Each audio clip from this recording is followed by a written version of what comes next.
अब डेप्रिसिएशन के कारण क्या असर पड़ता है, तो डेप्रिसिएशन से क्या होगा, इंपोर्ट क्या हो जाएगा, महंगा हो जाएगा। जब रुपया कमजोर होगा तो फिर इंपोर्ट क्या होता है, महंगा हो जाएगा। और भारत के इंपोर्ट में तीन चीजें मेन हैं जिनके बिना हम रह नहीं सकते हैं। कच्चा तेल, करीब आज भी हम अपने रिक्वायरमेंट का 80 to 85% वी आर इंपोर्टिंग। तो कच्चा तेल फिर क्या होगा, महंगा होगा।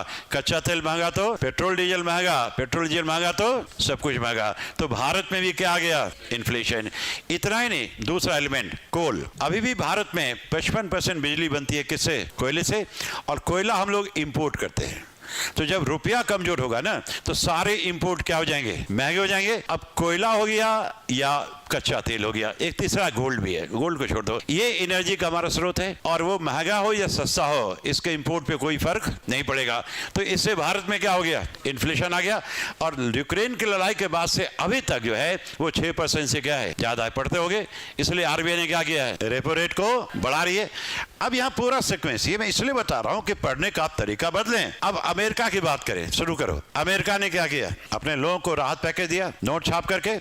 तो वहां पे क्या हुआ, लोगों को पैसे मिले तो दे रिकवर्ड, लेकिन कंट्री में मनी सप्लाई क्या हुआ, बढ़ गया। मनी सप्लाई बढ़ने से क्या हुआ, इन्फ्लेशन आया। इन्फ्लेशन को चेक करने के लिए वहां के सेंट्रल बैंक ने क्या किया, रेट ऑफ इंटरेस्ट को बढ़ाया। रेट ऑफ इंटरेस्ट जो बढ़ाया तो फिर जो है वहां जो पोर्टफोलियो इन्वेस्टर्स के लिए अमेरिकन मार्केट में इन्वेस्ट करना क्या हो गया, ज्यादा प्रॉफिटेबल है। तो बाकी दुनिया के मार्केट से इन्होंने पैसा क्या किया, निकाल, और कहां जा रहे हैं। खास करके इसकी बात करें तो अंतर्राष्ट्रीय बाजार में डॉलर की मांग क्या हो गई, बढ़ गई। रुपये बिकेम डेप्रिशिएटेड। रुपया जब कमजोर होगा तो इंपोर्ट क्या होगा, कॉस्टली होगा, इंपोर्ट महंगा होगा। तो भारत में क्या गया, क्या अमेरिका ने इन्फ्लेशन को एक्सपोर्ट किया, कहां किया, पूरे दुनिया में। इसलिए बात हो रही है डी डॉलराइजेशन की, डॉलर से मुक्ति पाओ। पढ़ते होगे ना, अमेरिकन पॉलिसी इतना, वर्ल्ड इकोनॉमिक ऑर्डर जो है ना वो इतने अच्छे तरीके से उन्होंने बना हुआ है कि अमेरिकन गवर्नमेंट अपने पॉलिसी में एक छोटा सा बदलाव करेगी और किसी भी इकोनॉमी को चौपट कर देगी। ये सारा सिस्टम है बना हुआ। तो ये कुछ समझ में आया, हाँ या ना। तो एक तो ये चीज है, हमेशा ध्यान रहे कि two countries can never be a friend. दो कंट्री आपस में कभी फ्रेंड नहीं हो सकते हैं, ध्यान रखिएगा। वो दोनों साथ में तभी तक काम करते हैं जबकि उनके बीच में इकोनॉमी क्या है, कॉमन है। इकोनॉमी खत्म तो सब कुछ खत्म। Develop countries they believe in the policy of use and throw. और उन्होंने जो वर्ल्ड इकोनॉमिक सिस्टम जो है इस तरह से डिजाइन किया, मैं उसका एक हिंट दे रहा हूं। आपने सुना होगा कि जो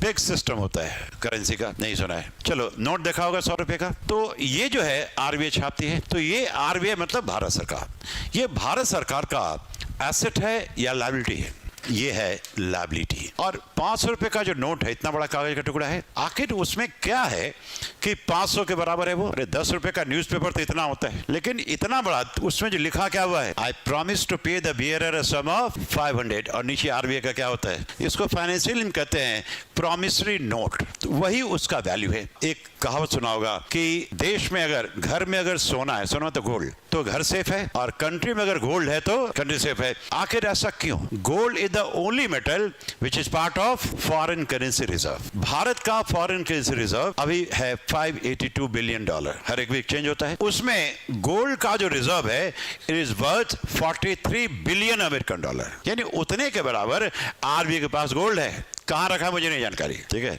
गोल्ड का वैल्यू सिर्फ आज से नहीं, ऐतिहासिक है। ऐसा क्यों? कोई सिल्वर नहीं, डायमंड में भी कॉस्टली, प्लेटिनम शायद और महंगा होगा, लेकिन सिर्फ किसकी बात होती है, गोल्ड। Y gold? उसमें क्यों लिया जाता है? क्योंकि गोल्ड को कहा जाता है safest commodity on the earth. Gold कभी भी अपना वैल्यू नहीं लूज करता है। अब जैसे इतना बड़ा गोल्ड ले लो, कुछ वैल्यू होगा, उसको हथौड़े से मार के 4 टुकड़ा कर दो, डूब गया पैसा आपका, ऐसा कुछ है? सेम रहेगा। आग में गिर गया, सेम रहेगा। यानी गोल्ड कभी भी अपना वैल्यू लूज नहीं करता है, और वेट जो है उस हिसाब से वैल्यू होता है। सिल्वर में वो क्वालिटी नहीं है। सिल्वर अपना कलर क्या करता है, चेंज करता है। और क्या केमिकल प्रोसेस से दोबारा हम उसे ओरिजिनल कलर मिला सकते हैं? मे बी पॉसिबल, लेकिन it will be the case of weight loss.